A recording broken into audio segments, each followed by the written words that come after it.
आशा अपने सास ससुर के साथ बिल्कुल भी अच्छा बर्ताव नहीं करती थी। उसका पति सुनील भी अपने माता पिता के साथ बड़ा ही रूखा व्यवहार करता था। अब उनके बेटे की शादी मेघा से हो गई है और हवा का रुख बदल रहा है। मेघा चलो आओ, रसोई में आकर मेरे साथ रात का खाना बनाने में मेरी मदद करो। मम्मी जी, मैं अभी सीरियल देख रही हूँ। अभी तो शाम होने में भी टाइम है, मैं थोड़ी देर में आती हूँ। बहू, तुम्हें सुनाई नहीं दिया मैंने क्या कहा? मम्मी जी, शायद आपको सुनाई नहीं दिया जो मैंने कहा। आशा रसोई में जाकर सारा खाना खुद बनाती है और मेघा अपनी दादी सास ससुर के साथ बैठकर बातें कर रही होती है। आशा को बहुत गुस्सा आता है। आशा मेघा के पास जाती है और उसे बुरा भला कहने लगती है। कैसी बहू हो तुम? सास खाना बना रही है और तुम यहाँ गप्पे मार रही हो। सासू माँ और ससुर जी को तो कोई काम नहीं होता, वो तो फ्री है, पर तुम्हें तो अकल है ना। ये सुनकर मेघा भी आशा से बहस करने लगती है।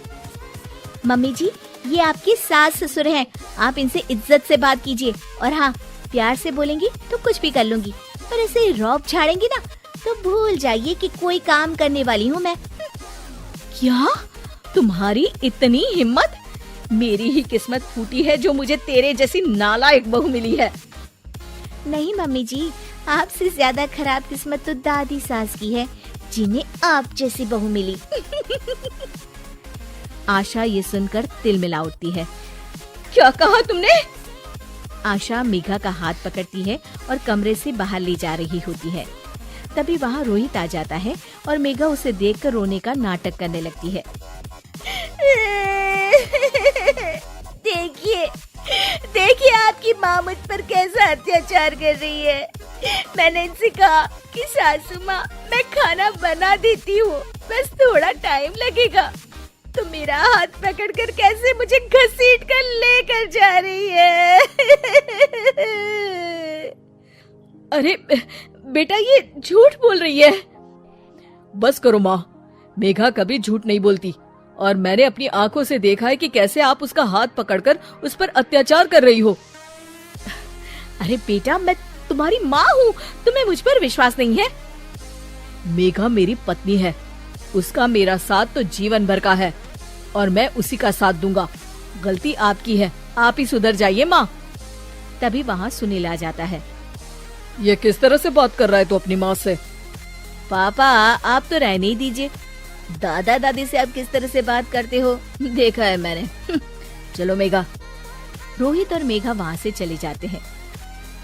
इस डायन ने तो मेरे बेटे पर कुछ जादू कर दिया है।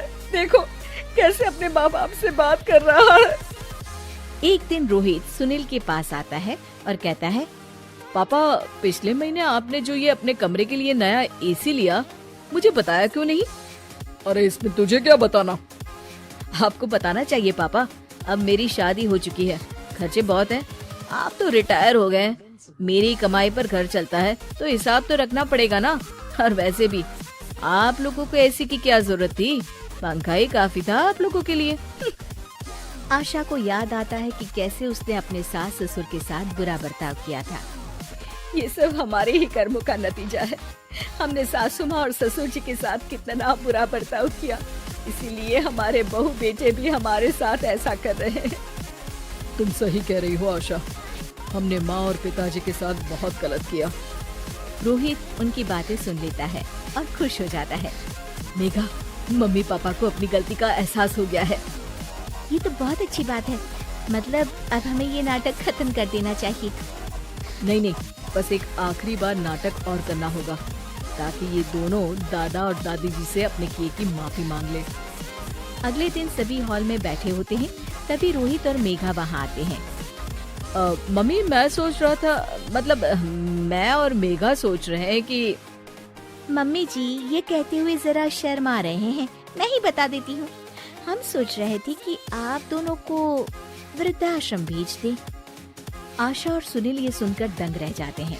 तभी उनकी दादी सास बोलती है, ये कैसी बातें कर रहा है रोहित अपने माँ बाप से, कि अपने माँ बाप को कोई वृद्धाश्रम भेजता है। क्यों दादी, आपको भी तो ये लोग वृद्धाश्रम भेजने की धमकी देते रहते थे, तो आज इन्हें खुद ही चले जाना चाहिए।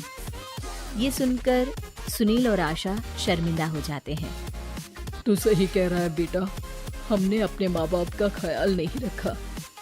हाँ, हमें कोई हक नहीं है यहाँ रहने का, चले जाते हैं हम। हमें माफ कर दीजिएगा सासू माँ और ससुर जी, हमने आप लोगों के साथ बहुत गलत व्यवहार किया। हाँ माँ जी, पिताजी, हमें माफ कर दीजिएगा। ये देखकर रोहित और मेघा खुश हो जाते हैं। आप लोग कहीं नहीं जाएंगे, आप लोगों को वृद्धाश्रम भेजने का मैं सोच भी नहीं सकता। ये तो मैं और मेघा नाटक कर रहे थे ताकि आप लोगों को अपनी गलती का एहसास हो। आशा और सुनील को अपनी गलती का एहसास होता है और वो सब एक खुशहाल परिवार की तरह रहने लगते हैं।